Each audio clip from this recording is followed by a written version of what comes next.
Hey guys, I break down the most jaw-dropping finds from Antiques Roadshow. Only the best, no filler. Plus, I give my take on their current value. What do you think they're worth? Drop your guess in the comments.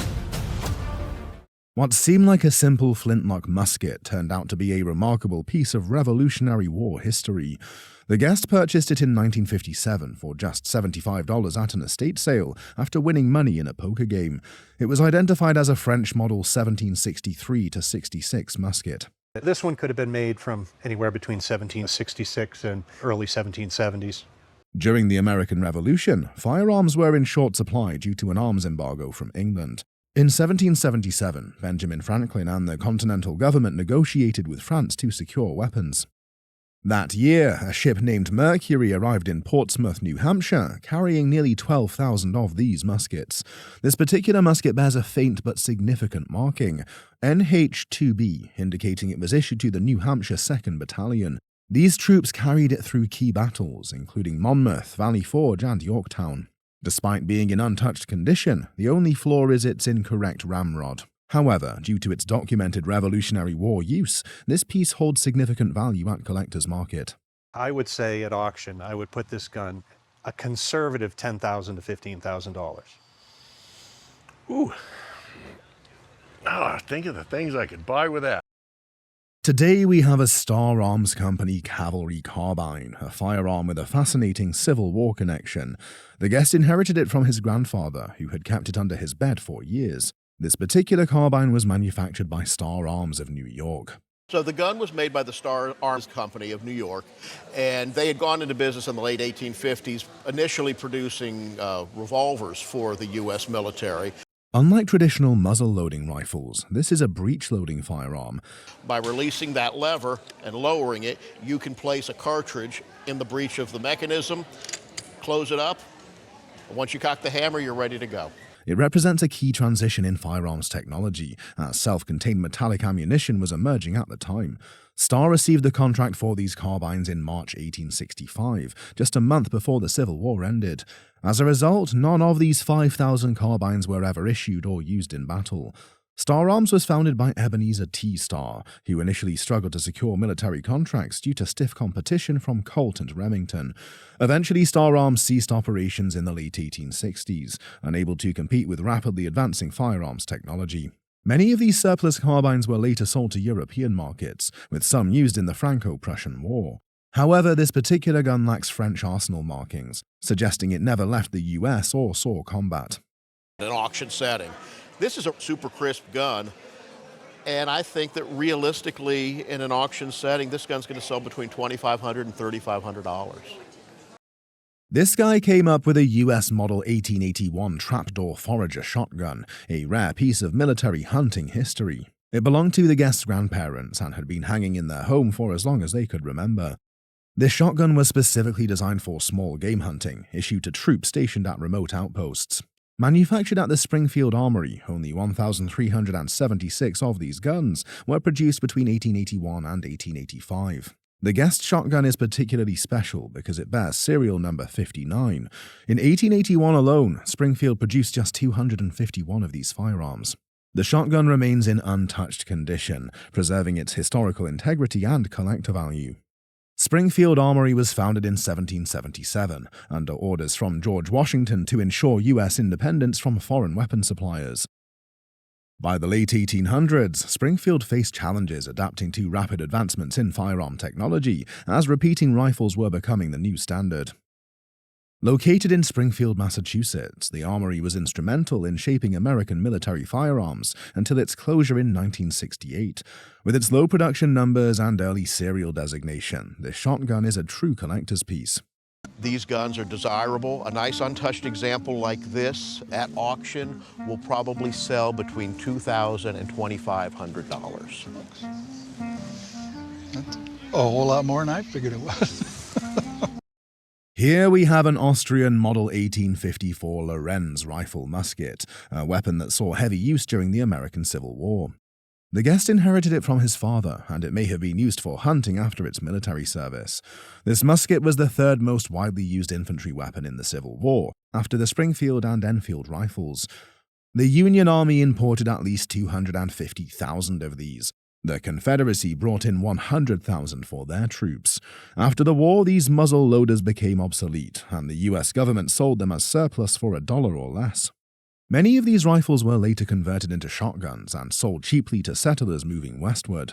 The Lorenz rifle was designed by Austrian gunsmith Joseph Lorenz, whose innovative ideas helped modernize European infantry weapons. Austria's first major production of these muskets took place in Vienna, but additional factories were set up to meet wartime demand.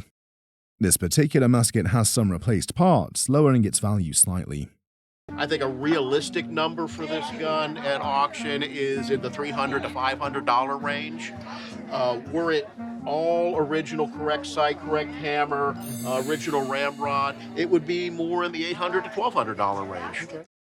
Today we have a flintlock rifle with a name, a city, and a date engraved on it, clues to a fascinating history. The guest purchased it in the early 1980s and noticed the inscription P&E W Blake. Unfamiliar to most collectors, these were the nephews of Eli Whitney, the man credited with inventing the cotton gin. From 1826 to 1830, they produced 15,000 muskets, marking them with their own names rather than the well-known Whitney brand. However, realizing that few recognized the Blake name, they reverted to branding their firearms as Whitney made by 1830. This particular rifle is special because it's a first-year production model from 1826, with matching dates on the lock plate and barrel. Phyllis and Eli Whitney Blake also became known for their engineering innovations, later patenting the world's first stone-crushing machine. The Blake brothers' manufacturing operation was based in New Haven, Connecticut, where they continued the Whitney family's industrial legacy. This flintlock remains in its original configuration, a .69 caliber musket with historical significance. And just a fantastic old gun. This gun would probably bring about $2,500 on the retail market. My brother will definitely take more of an interest in it. Here we have a gun with a possible link to one of the most infamous outlaw gangs in Western history. The guest's great-grandfather received this firearm from his uncle, an undertaker in Coffeyville, Kansas. Coffeyville is well known for its connection to the Dalton Gang, a group of bank and train robbers active in the 1890s. This gun is believed to have belonged to Bill Dalton, a key member of the gang. The Dalton brothers attempted to rob two banks in Coffeyville on October 5, 1892, but were ambushed by townspeople. The Coffeyville shootout remains one of the most famous moments in Old West history, symbolizing frontier justice at its most brutal. This gun's historical significance hinges on proper documentation, which could drastically increase its value. So this piece, I would estimate it's worth $50,000 to $70,000. Thank you. But as is, it's probably just a $1,000 gun. Okay. This tea service set was a cherished gift from an elderly friend of the guest's mother, who had no children and saw the guest's mother as a daughter. The set was used frequently for entertaining and came from a house honor. My mom worked at a private school up in Connecticut, and supposedly the woman's house was one of the original houses on the campus, and that's how they became friends. Initially thought to be silver and possibly by Tiffany, the set is actually a sterling silver piece by Gorham. It's made by one of Tiffany's best competitors, and that was a firm by the name of Gorham. Created around 1898 to 1905, it belongs to Gorham's prestigious Martel line, known for its handcrafted hammer design and organic forms. The term martel means to hammer in French, reflecting the gentle hammering technique used in its creation. Each piece of the set, including the coffee pot, teapot, and hot water kettle, took around 140 hours to make and was individually tracked in the Martel book. This set includes unique features like ivory insulators to protect hands from heat and gilded interiors for the creamers and sugar bowl. For insurance purposes, this complete set is valued at approximately We put $90,000 on this. You've got to be kidding. I am not kidding you. Oh my gosh. I never would have guessed that. Woo-hoo! Today's guest brought in what the family has always called the chocolate pot. It is an item that was carefully displayed by her husband's grandfather. This item, however, is in fact not a chocolate pot, but a Pennsylvania Dutch coffee pot. It serves as a fine example of Pennsylvania Dutch tinware. Dating from about 1860 to 1890, in that range. A European folk painting technique known as toll was used in decorating it. It is known as toll, and this is a European tradition of painting on tin and wood in this sort of whimsical folk manner. Additionally, there's its vibrant red color, which is rare and makes the item particularly exciting. Black is the most common in terms of the base color. So when we get examples of this really bright, vibrant red, we get excited. Despite a minor dent in the finial and some varnishing, the coffee pot is still in remarkable shape. At auction, due to its excellent condition and the rarity, this well-preserved Pennsylvania tinware could be worth. Looking at around $7,000 to $9,000 at auction. Wow. Oh, I'm not supposed to say wow. My parents would be amazed. Our guests' parents lived in Tokyo prior to World War II, and they acquired this set on their way back from Yokohama during a summer vacation. And the train would stop at several places. And at one of them, there was a monk selling this set. So they took all the money they had left. This set is an altar garniture, found commonly in both China and Japan. In Chinese terms, it's called a gu, and it's based on ancient Chinese bronze forms, a shape that can be found in both China and Japan. The set includes a central piece, which is a censer, an incense burner, along with cricket-shaped candle holders. What makes it more Chinese than Japanese is the decoration. Furthermore, the decoration features a continuous pattern of lotus blossoms amid scrollwork. Enamel, which is essentially kind of a glass that's baked onto the porcelain body. It's evident that these pieces are not from the 17th century, as the color combinations used did not appear until the 19th century. Major temple, and these were all lined up, all 5 in a row. Additionally, the censer is topped with a small figure of a Buddhist lion, often referred to as a fu dog.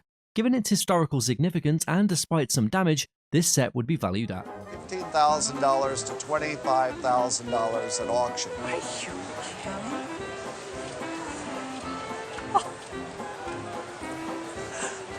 Oh. Wow. Oh, I'm not supposed to say wow. My parents would be amazed. Today on the show is a sign from the historic Ice Bowl. The Ice Bowl was a legendary NFL championship game played on December 31st, 1967, between the Green Bay Packers and the Dallas Cowboys. This game is fondly remembered for the frigid conditions of the game. It was very cold. It was 13 below zero, and it was very exciting because it came down to the last play of the game. Despite the freezing weather, the game was one of the most thrilling in NFL history. In fact, many consider it the most important of the year, even though the NFL winner would go on to play in the Super Bowl against the winner of the AFL. This sign was a souvenir brought home by the guest's father. He went out to his car and got tools so that he could take it off in one piece. It is signed by legendary Packers players Jerry Kramer and Doug Hart. Additionally, stadium artifacts, especially from iconic games like the Ice Bowl, are very collectible. Given its historical significance, condition, and the signatures, this sign could be worth at least $3,000 to $5,000. Oh, wow.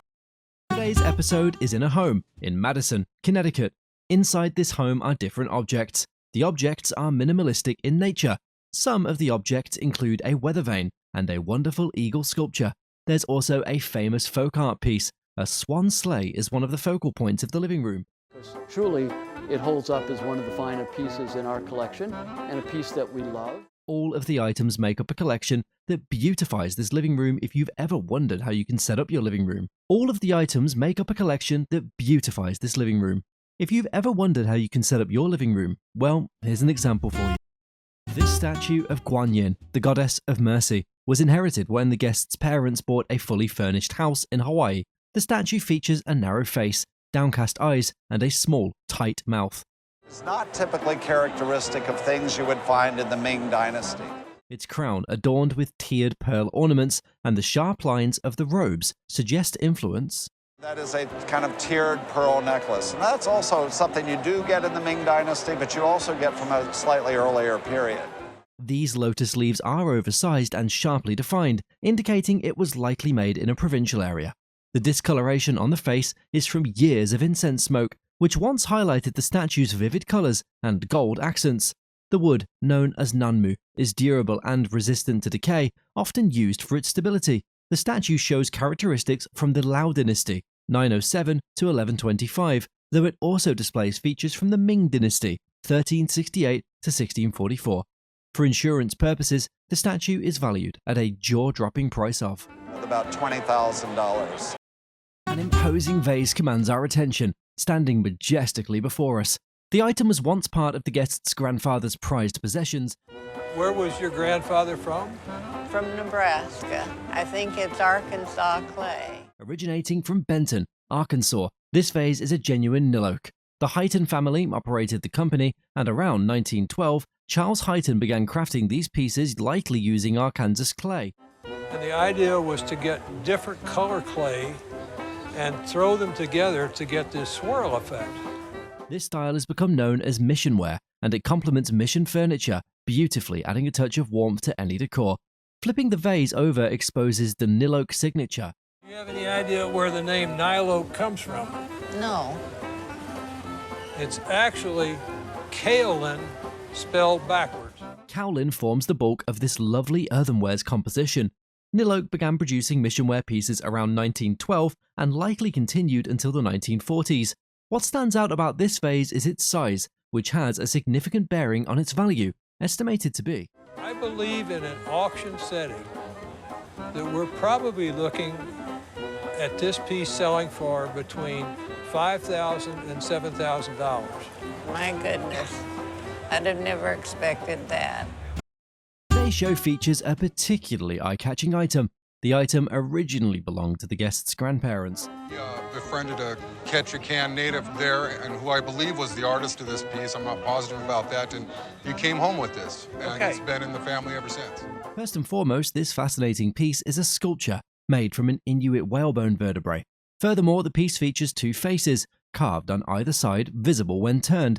Although discovered in Ketchikan, it probably came from a more northern region, potentially as far north as Point Barrow. That's where you would more likely see the whale. The exact age of the whale is uncertain, but the carving is from the 20th century. It's an outstanding sculpture and extremely hard to find. In a gallery setting, a piece like this would realistically be valued at. I would expect to see it sell for $2,500 to $4,500. In a good showroom, I think it could go higher than that. 3 different plates from 3 different companies were brought to the show today. These are actually all 3 railroad plates. They were acquired by the guest because he thought they would look nice in his breakfast room. Each plate was acquired for $10. The first plate is a Milwaukee Traveler plate by the Syracuse China Company. This plate was designed to withstand the rough rides of train travel and is now worth $75 to $100. The second plate is made by Buffalo Pottery, and it depicts a train from the New York and New Hampshire line. At auction, the Buffalo Pottery plate would be worth $100 at auction.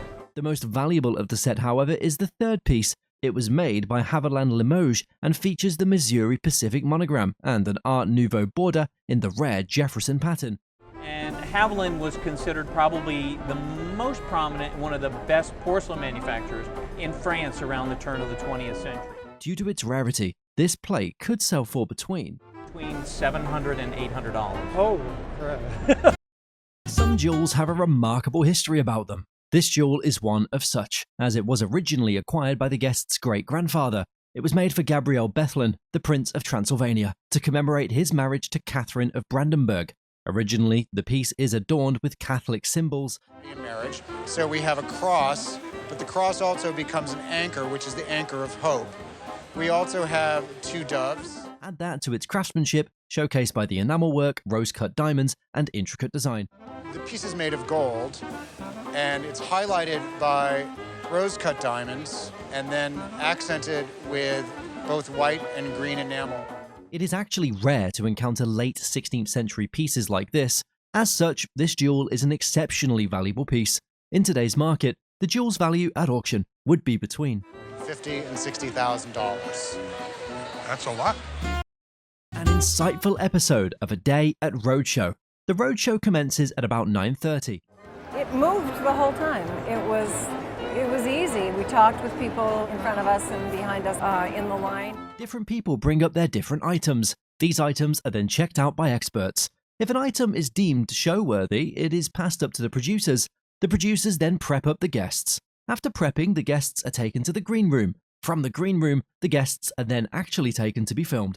Oh, they really went out of their way to make you feel comfortable. I mean, all the volunteers and the camera people came up and tried to make you laugh and put you at ease. This guest talks about her experience on the Roadshow. It has been the most exciting day ever. The item she brought on the show is the book To Kill a Mockingbird. This book is special for being a first edition. Not only that, it's also signed by Nellie Harper Lee and inscribed to her grandmother. The guest's grandmother was the editor of this famous book.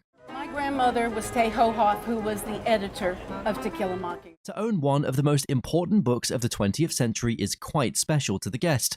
She was also advised on how she could help maintain the book's condition so it doesn't deteriorate. Told me that I needed to get, I believe it's glycine, to put around the book to help keep it from getting any more torn up. And now that I've been here and I know better, I won't put it back in its little plastic bag. She ends the interview by telling us her plans for the book after Roadshow. I'm going to be putting it in the safety deposit box. Ken told me that with the inscription, it would be worth at least $12,000 to $15,000.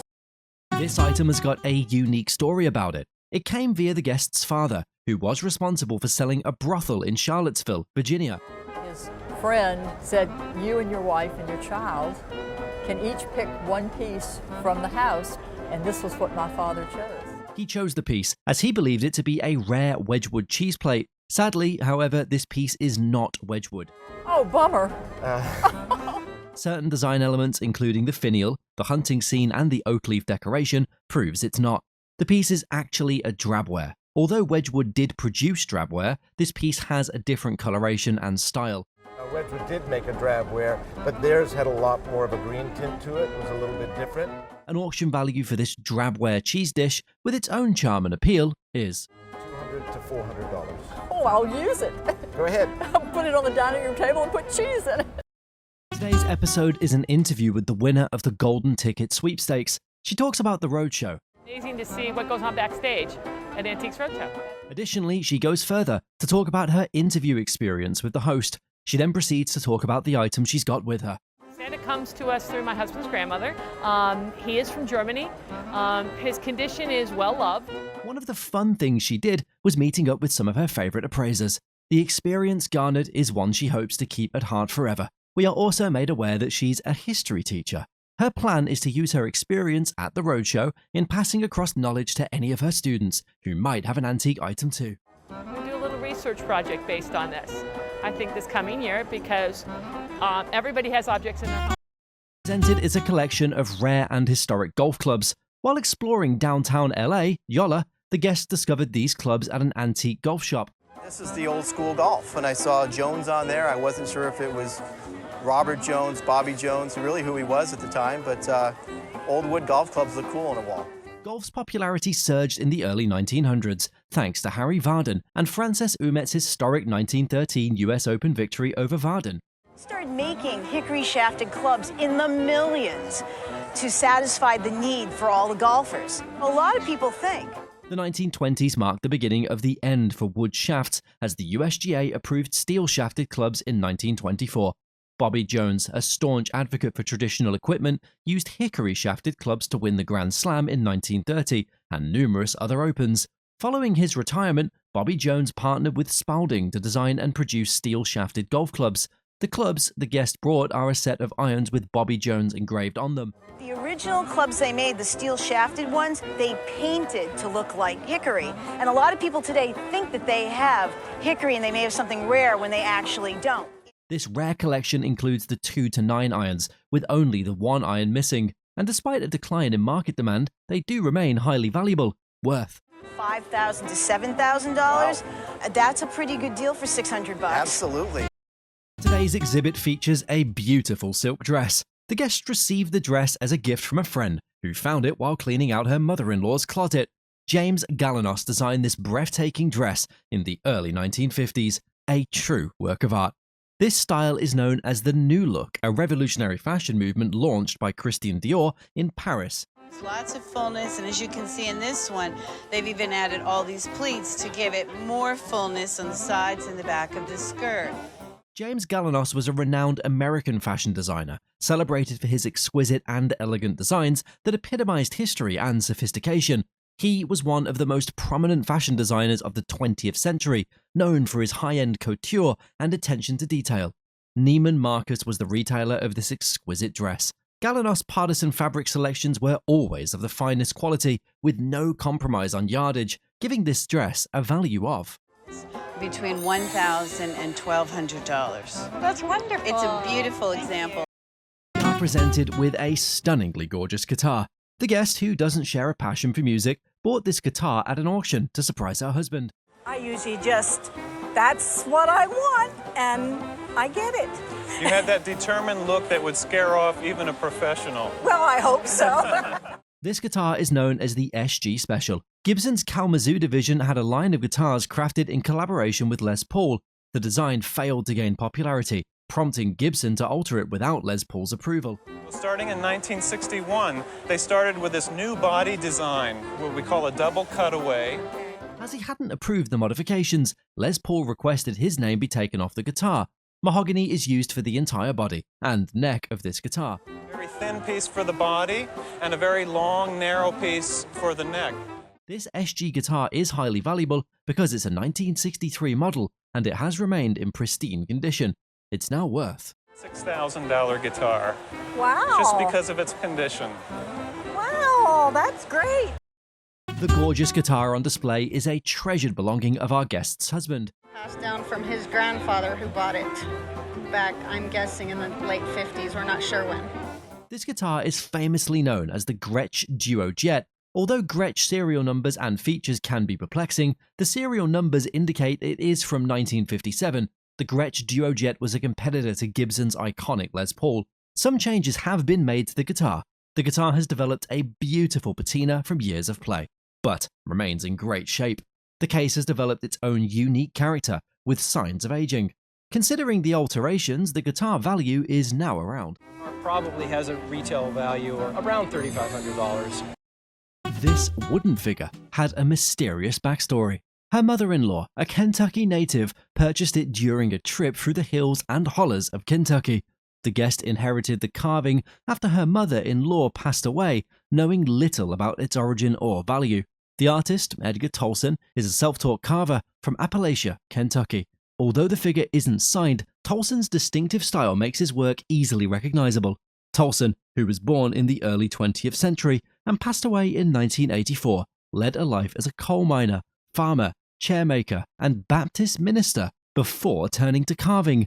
He left preaching, feeling he couldn't live up to God's standards, but his religious background heavily influenced his art. The carving depicts Adam in the Garden of Eden, complete with a snake, a recurring theme in Tolson's work. The simplicity and lack of embellishment in the figure enhance its elegance and power. Discovered in the 1960s during the rise of artist guilds in Appalachia, Tolson's work gained recognition, eventually leading to demonstrations at the Smithsonian. Despite a minor flaw, which is a missing piece of metal for the snake's tongue, the figure remains highly valuable. The guest, expecting the figure to be worth around $250, is stunned to learn that its current market value is $2,000 to $3,000. You are kidding me. No. Oh, okay. And it's a very sophisticated market for his material. Seriously? Yeah, and intuitively you knew to bring it. The guest brought in a scary but interesting piece of Weller pottery for appraisal. Weller was one of the many art potteries that operated in Zanesville, Ohio, and the guest is a member of the family. The guest's grandfather was a second cousin to Sam Weller of Weller Potteries, and he collected most of Weller potteries. However, this Weller Dickensware was purchased at an estate sale about 20 years back for $85. It was used to store smoking tobacco, but it was a good commentary, showing people the dangers of smoking. Besides the big skull, there is a small skull, placed as a covering on top, with the simple marking, Dickens Weller. The opening at the top is where you could put a sponge to keep the tobacco moist, and only about 5 or 6 of this item exist. Hence, for its rarity, it would be worth around. In the $2,000 to $3,000 range today. You're kidding. No, he is quite interesting and extremely rare. The Wizard of Oz was one of the most popular films created in 1939, and it's known as the Golden Age of films. And here are the props from the movie. These Wizard of Oz swords were purchased from a company in California for $595 in 1984. The movie was a favorite movie for many people, and it was created on the book written by Frank Baum. In the movie, these swords belonged to the guards of the Wicked Witch of the West and were called Winkies. The costume designer was a famous costume designer in Hollywood, Adrian, and he designed these spears or pikes as part of the costumes. Furthermore, about 15 Winkies were produced at the time, so there's no way to confirm how many still exist. However, MGM Studios that produced the movie had auctions where they sold these movie props, and in the late 1990s, one sold for $7,500. But at auction now, these would sell for. Wow. You have 2 of them, and 2 of them would bring in excess of $30,000. Excellent. Inherited this pocket watch from her father, who received the watch from a neighbor that was a civil engineer and convinced him to go to MIT. It is a pocket watch made of 18-karat gold and was manufactured by Smith & Son in London. Smith & Son were famous watchmakers in London. They made watches for the British royalty, the Admiralty, the Navy, and the King of Spain. They were known for making chronometers and accurate timepieces, and on the face of this is an hour hand, a minute hand, and a constant running second hand. There is a little dial that is called a power reserve indicator or a winding indicator that showed how much time the watch stopped ticking so that you can wind it back to the accurate time. The case is 18-karat solid gold, made by Frederick Thomas, a popular English case maker, and the watch has an enamel porcelain dial which is cracked. However, the most special feature of this watch is the escapement of the watch when you open the back, which is known as tourbillon. Hence, the watch makes 1 revolution every 60 seconds. Tourbillons were invented by Breguet, the most famous watchmaker in France, to counteract the effects of gravity on a watch, which are very rare. There's a maker's signature on the watch addressed to the King of Spain, and the case was manufactured in 1904, which would put a value of $2,000 to $3,000. However, the power reserve adds a value to the gold case, so at a retail, it would be worth $4,000 to $5,000, bringing the overall retail value for this watch to. This watch in the present market would retail between $40,000 to $50,000. Oh my gosh, you're kidding. No. Wow, I had no idea. Jewelry is a family heirloom that has been passed down from generations, and this proud guest brought it to the show. It is an English woven gold snake bracelet that was lost for many years in the house. The bracelet belonged to the guest's mother, who was a fashionable person and loved to wear matching items. She was an arts major in college, hence loved to combine colors. There were other watches from his grandfather that were lost because their jeweler went bankrupt. In the 1940s, at retail, this bracelet was worth about $2,500 to $3,500. However, at a retail market now, this gold bracelet would be worth.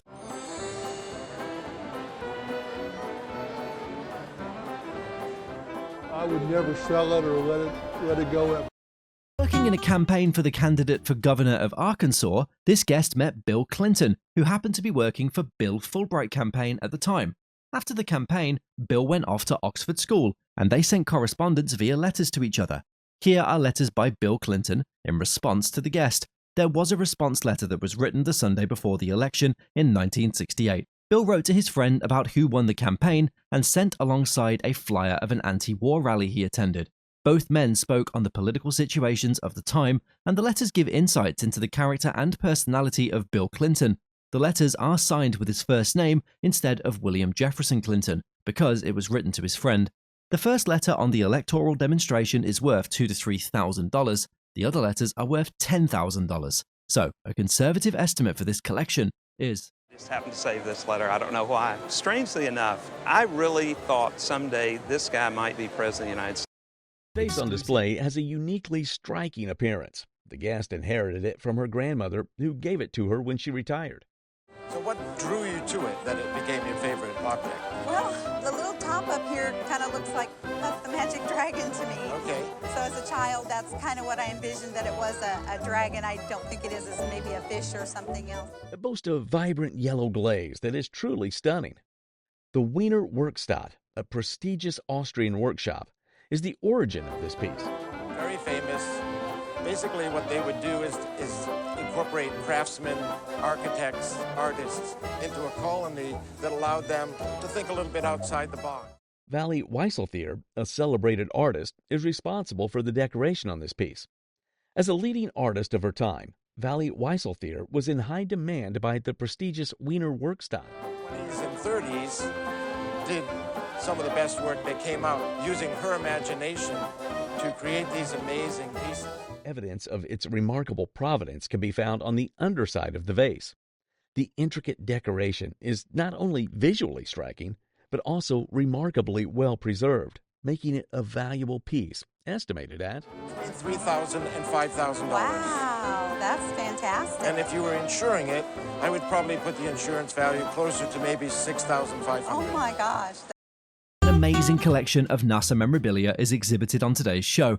The guest held two main roles, serving as a subsistence manager for human factors on the Apollo lunar experiments package and ensuring that astronaut flight crews could effectively handle and operate all lunar space equipment. One photograph not shown during his TV segment is of Ed White outside the space capsule. Ed White was the first American to spacewalk. And before his flight, I did some... Before White's flight, the guest conducted preliminary testing on the unit in an airplane, practicing egress and ingress with the Gemini capsule mock-up. Tragically, Ed White's career came to a sad end when he and his fellow astronauts perished in the Apollo 1 fire on the pad at Cape Canaveral. Seeing the NASA Gulfstream, the corporate aircraft, come over, man, that must have been a long, hard flight. You worked with a lot of now famous U.S. astronauts.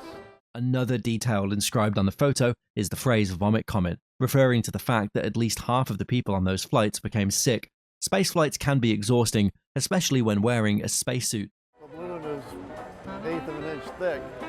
You can see that mobility is severely limited. The guest had a custom-made spacesuit, but it was discarded when he retired in the 1970s. You retired in the 70s? No, I think they threw it away. They didn't allow you to take anything with you. Special episode features an interview with the guest, who just learned the astonishing value of his Edward Weston photos. Well, it was a lot of fun. It was very interesting. She assessed 4 out of 5 prints that we have. It was interesting to hear the history behind the photographs. Notably, this photograph has a fascinating past, having been used as a prop on the MGM studio lot. He always just thought he went by a broken down house and took that picture. This image's orientation is ambiguous, but the wire on the back provides a crucial clue for proper display. The images have captivating stories, and the guest was delighted to discover their true value. In total, perhaps upwards of $250,000. Right. I assume that was news to you. I mean, how do you feel about that? The guest is unsure whether to conceal or exhibit the photographs. There is a slight imperfection on this photograph. The appraiser thought it would be worth taking off the backing and looking at and investing a few $1,000s because it would potentially double the value of this one. Damage aside, this nude piece is the crown jewel of the collection. Its value lies in the rare inscriptions on the back and the fact that the subject later became Ed Weston's wife. Well, Andrew, thanks for taking an extra minute to talk with us. We're really happy for you. Thank you. This is a Rolex Day date model purchased in 1964. Became known later as the presidential model when Lyndon Baines Johnson got one as a gift, and his was the 18-karat gold plate. It was bought by the guest's wife as a birthday present. How much do you make? And I gave them a number, and they said, well, this watch will take 3 months of your pay. The set includes the original timing paper, the watch's serial number, and a small catalogue that came with the watch. Furthermore, the package includes the original ostrich skin box. Inside the box there is a hang tag with a little Rolex oyster hang tag. The paperwork is stamped indicating the watch was made in 1962. Not uncommon for a watch to leave the Rolex factory in Switzerland, be shipped somewhere in the world to the retail store, and it could sit there in the showcase for a year. However, the watch features an 18-karat white gold fluted bezel and a white pan dial. Because it is a complete set and the watch is in such excellent condition, its retail price in today's market would be It's going to be $20,000. Oh, my. Well, it kept up with the times. I'm glad to hear that. Wonderful. Thank you. It's great. Good news. Displayed here is a gorgeous table, complemented by photographs that uncover its heritage. In 1959, Moscow hosted a world exhibition featuring a US-designed kitchen of the future. Hired a Detroit industrial design firm by the name of Sundberg Farrar. And Carl Sundberg, the founder of this firm, was my father. Vice President Nixon flew to Moscow to request a private kitchen tour for Khrushchev. The exchange between Nixon and Khrushchev turned fiery, earning the nickname Kitchen Debate, and this table was presented to the guest's family after the event. With a newsreel at the very beginning. So we watched this newsreel about the kitchen debate. Yeah. And we're halfway through it, and my husband Bob said, "There's your table." Not only is this table historically significant, but it's also a masterpiece of modern furniture. In many ways, it embodies the excellence of modern furniture design. The legs are minimal. The top, I believe, is rosewood. Rosewood, yes. It's spare, yet it uses the thinness and the discipline of the architecture to make a loud statement. This newsreel photo, autographed by Vice President Nixon, is a treasured family keepsake. Considering its historical significance and masterful modern craftsmanship, this one-of-a-kind table would be valued at. If you brought this table to auction, I would put $15,000 to $25,000 on it. On the other hand, the signed photo would fetch a value of. And they said that the autograph, the photograph together would be $300 to $500. Okay. So on top of the table, All right, a little another bonus. another $300 or $500 for the photograph. Oh, that's wonderful. Portrait depicting Dolly Gray is revealed today. This portrait was brought to the show by her granddaughter. Dolly Gray was born Clara Galassi in Rome, Italy in 1904. I think in the 1920s. The artist is Tata Stica. How did she know the artist? He just painted a lot of famous actors and actresses of the day. The portrait is signed at the lower left, with the name of the artist inscribed as Tata Stica. Jan Stica was a Polish painter, noted for producing large historical battle pieces and Christian religious panoramas. He was also an illustrator and poet. The appraiser admires how the artist has captured Clara's beauty in the portrait. Polish art is increasing in value, and this portrait is part of the Polish art dynasty. Given that it is an oil painting of excellence and panache, its auction estimate would be around $30,000. I see. Okay. Her grandmother bought it in 1930 and passed it to her mother, who later gave it to her. This 1765 cinnabar lacquer box highlights Qing dynasty craftsmanship. Cinnabar lacquerware, known for its red color and detailed carvings.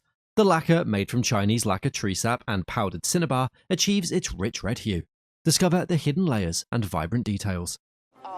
Prunus here, you have melons, you have wonderful leaves, all carved out of 3 layers of lacquer.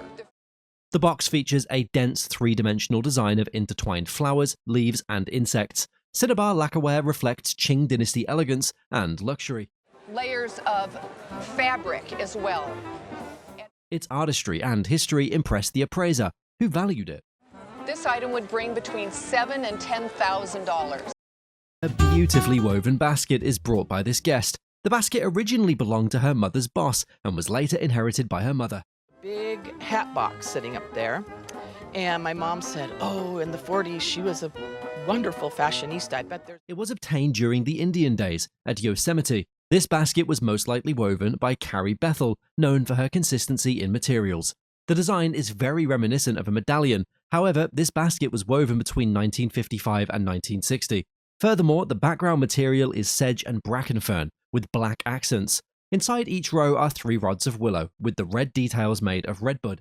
And with holes in it, so they could take the material, bring it through one of the holes, and it might make the material all then the same size. Looking at the significance and the craftsmanship that went into the design of this basket, it would be valued at probably for $150,000. I can't breathe. Guest acquired this old book at an estate auction about 25 years ago, held by a local auctioneer. The auctioneer announced the book as an 1898 atlas based on an inscription stating that the city of Grenoble had presented it to a cartographer who had come to America that year. Upon further examination, the appraiser identified it as a late 17th century atlas created by the cartographer Frederick de Witt, dating from around 1680 to 1685. For your information, let us tell you that atlas is a book of maps. This creator of this atlas, cartographer Frederick de Witt, was a Dutch cartographer and artist whose work has a separate fan base. This atlas contained beautifully hand-colored maps, including a world map and several striking continental maps, including one of America.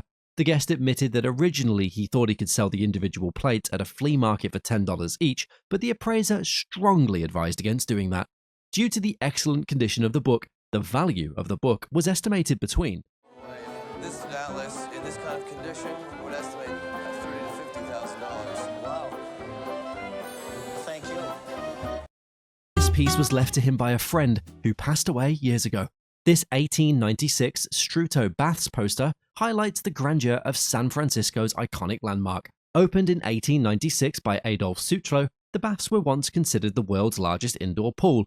The baths had 7 different pools of different temperatures, all under a vast glass and steel structure. An 1896 poster for this colossal attraction. They had 20,000 bathing suits for rent, and they had 40,000 towels for rent. So you can imagine a complex of this size is going to call for a very big poster. This aquapark, like today's Waterworld, has 7 baths holding 1.7 million gallons of salt water, filled by high tide in about an hour. The baths featured trapezes, high diving boards, 3 restaurants, and a theatre for shows. The baths declined after the Great Depression and were destroyed by a fire in 1966, reflecting an era of splendor. The appraiser valued the item. Auction estimate of $15,000 to $20,000 would not at all be out of range. Oh wow, that's great. Thank you. That's a big pool of money to dive into. Yeah. This baseball memorabilia belonged to the guest's great uncle, Pat Collins, a catcher for the New York Yankees. Collins, who played in 3 World Series, 1926, 1927, and 1928, had previously started his career with the St. Louis Browns in 1919 before being sold to the Yankees in 1925. These items from a player's estate, especially equipment, were highly valuable. Collins' catcher's mitt personalized with his name was of high quality and rare, especially from a World Series appearance, and it was valued at. That catcher's mitt at auction, we would expect to sell for between $2,000 and $3,000. Additionally, the guest had World Series programs from 1926, 27, and 28. Each was estimated between, in this condition, are going to auction for between $750 and $1,500 each. A pair of ticket stubs from one of the World Series games was valued between, for between $1,000 and $1,500. While a photograph taken before or after the game was appraised at. That photo would sell at auction for between $200 to $400. Leaving the guest pleasantly surprised, the total estimated value of the collection was between. The other items, I would put a value on this group at auction for between $8,000 to $12,000. These 2 portraits, painted in the 19th century, offer a glimpse into the everyday life of rural America. They were acquired by the guest from her cousin. He told me that if I ever wanted him to just let him know and he would, let me have them. So I finally decided it was time. Interestingly, this charming pair of portraits originated from Ohio and are a wedding set, painted in the 1820s. They are both seated in painted Windsor side chairs. They are painted on poplar panels with a gray background. One portrait depicts a man holding a book, while the other features a lady with a turtle shell comb in her hair. This pair of Ohio portraits would fetch a significant auction value of... We'd probably estimate them in the $5,000 to $7,000 range. Oh, okay. Well, they've been down in the basement, so I guess we'll bring them up and hang them on the wall. Well, that sounds good. On today's show, we feature a remarkable jug. And not just any jug, but an historic pottery jug. This extraordinary piece has been treasured in our guest family for 4 generations. It's something that's been in my family for 4 generations. I can track back. It was inherited by my grandmother. Crafted in the early 1800s in England's Staffordshire region, this jug is a testament to fine craftsmanship. The jug is adorned with intricate transfer-printed decorations, including an eagle, a cannon, an American flag, and a clipper ship, also flying the American flag. At the top, exquisite hand-painted floral designs add to its charm. The jug also depicts a northward view of Governor Wallace's Shell Castle and harbor in North Carolina. Shell Castle was built starting in around 1789. It was heavily damaged in 1806 by a hurricane. This jug is exceptionally rare and has been meticulously preserved. Due to its detailed scenic design and historical significance, this rare piece is estimated to be worth. Retail value for this, despite the condition issues, would probably be between $8,000 and $12,000. Wow. It's just pure speculation. The history of it is really interesting. Exhibited on the show is a portrait painting signed by its maker, Elbridge Eyre Burbank.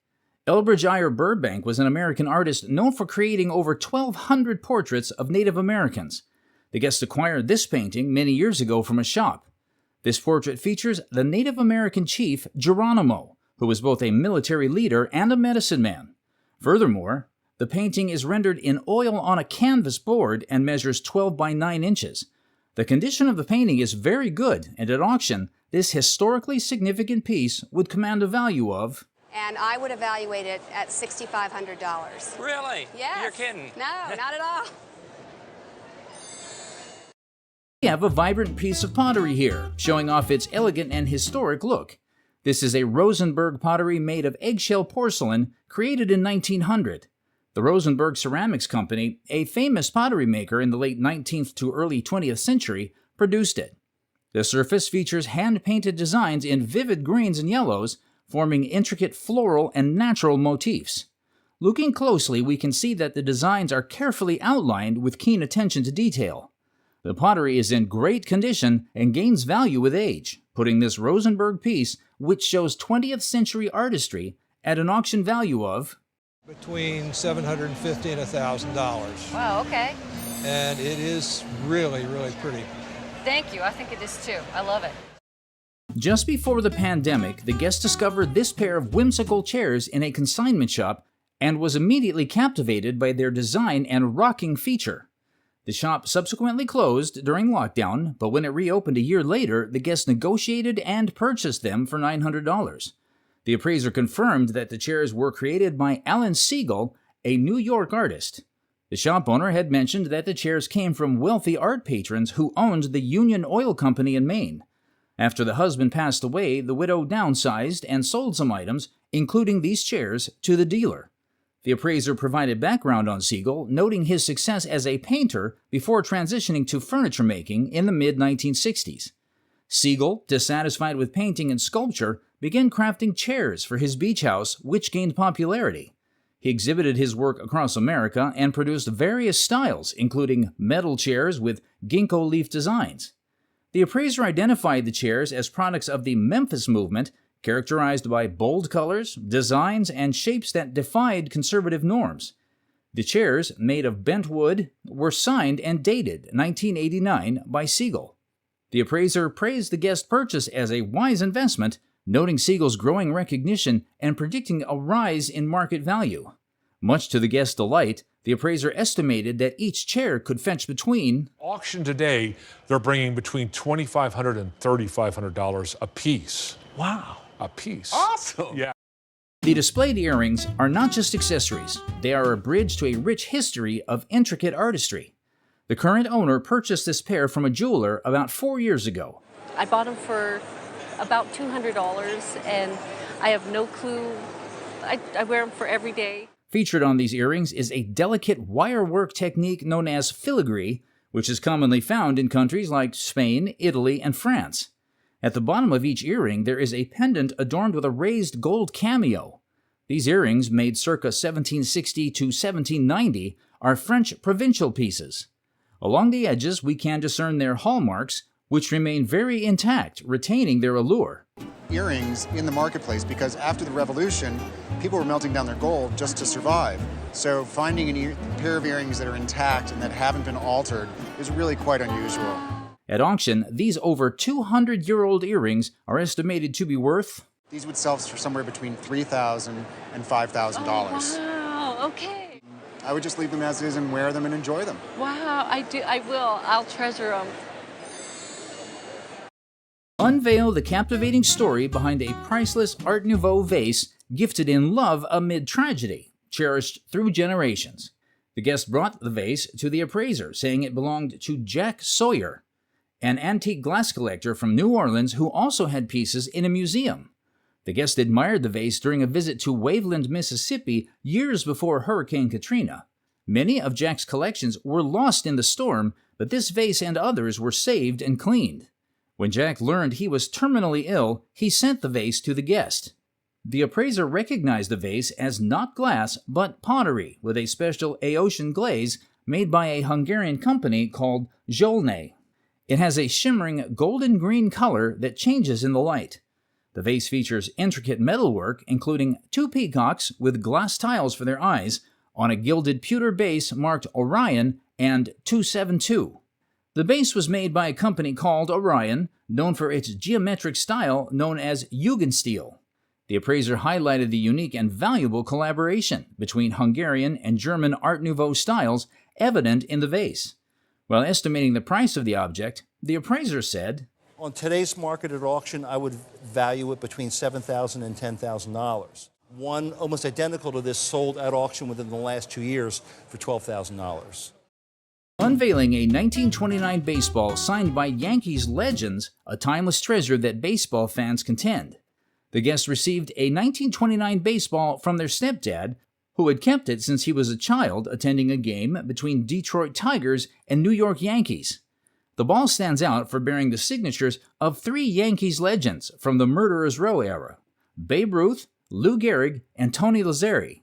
Their signatures add significant historical value to the ball. This trio of Hall of Famers added their signatures in black ink despite the Yankees losing the game to the Tigers 9-8. The guests inherited the ball when their stepdad fell ill and went into a nursing home. Despite the appraisal, it was revealed that such baseballs, especially with signatures from players of this caliber, can get significant prices in auction. While examining the condition of the item, the appraiser said, "At auction, we estimate this ball could sell for $25,000. You could insure it for $35,000. Wow, that's even more than I had thought. I've been thinking this ball was really worth $1,000. An extraordinary relic of architectural history, this salesman sample of a barn is fascinating. The guest brought this meticulously crafted model from around 1900. The model showcases the construction techniques used at the time, demonstrating the front section and bracing methods. Probably what they're doing is showing you the construction of the first bays with all the bracing. Salesmen used such samples to sell prefab homes. The model illustrates community collaboration with men and oxen raising sections while others nailed them in place. Its historical significance is immense, highlighting a bygone era of community-driven construction. Valued more for its historical importance than its monetary worth, the piece is worth, I would say it was worth between perhaps $1,200 and $1,500. Wow. Okay? Steeped in history, this exquisite Staffordshire pottery set holds a deep family legacy. The pieces have been treasured and passed down through several generations. Produced in the early 19th century in Staffordshire, England, They made a pottery, standard Staffordshire earthenware of the day. These items were crafted by the renowned Enoch Wood and Son around 1825 to 1835. And Wood was one of a large family of potters in Staffordshire active at the time. Despite their simple manufacturing, the pieces feature unique transfer prints, each with its own story. The plate with a frigate and an American flag, though partially speculative, adds significant value. The teapot, adorned with an image of George Washington, is the most valuable piece due to its patriotic significance. Blending American admiration and English craftsmanship, this teapot is valued at, I'm going to say between $800 and $1,000. Not too bad at all. I've never had a cup of tea out of it, but maybe I'll try it sometime. And I wouldn't trade any of them for all the tea in England, so. Masterpiece of 20th century domestic elegance, this pitcher and bowl set is truly captivating. The guest acquired this stunning piece nearly 30 years ago from a friend. The set features an intricate underglazed design. Its artistic craftsmanship makes it truly stand out. Produced by the Royal Doulton Company circa 1900, this set includes a distinctive dolphin handle reflecting exceptional quality. Unlike most utilitarian pitcher and bowl sets, this wasn't originally made to be treasured. In pristine condition, coupled with its rarity, this set is a highly coveted collectible, valued at between $1,000 and $1,500. This will not change my lifestyle. When I got into the business almost 40 years ago, this sign represents more than just a fish market. It is a symbol of the trade networks and economic systems of the past. The item has been in the guest's wife's family for more than 50 years. She acquired it from her dad, is that correct? yes, she got it from her father. He collected a lot of everything, whether it's folk art or American. He had quite a few pieces. It boasts high-quality carving and is mounted on wrought iron. Additionally, the sign features beautifully carved details, including the tail, scales, and fins. Clearly, this piece has hung outside for a very long time, as indicated by the discoloration of the paint. This aesthetically appealing fish sign, although with minor wears, would fetch at an auction value of, I might suggest estimating it in the $10,000 to $15,000 range. It is nice. We really like it. On display is a rug that belongs to the guest's father-in-law. And it was in their house till he passed in 2008. And then she kept it for a while, and then my husband wanted it, so she gave it to him. The rug was woven by a shop owned by Olga Fish. Fish was a Bauhaus artist, rug maker, art collector, and gallery owner. She fell in love with native Ecuadorian folk art and established a shop specializing in such items. She saw that the Ecuadorian workers were being exploited, so she created the company to pay them a very fair wage so that they could take advantage of their artistic skills and abilities. This rug, dating back to the 1970s, bears Olga's signature in the bottom right corner. Interestingly, the pattern adorning this piece is called caballito, characterized by colorful small horse motifs. The rug remains in pristine condition. In the retail market, this rug, with its deep connection to the Ecuadorian people, is estimated to be worth $7,000, $7,500 in that sort of range. So it's a beautiful thing. So thank you. Thanks for coming in. Thank you very much. That's a lot more than I thought it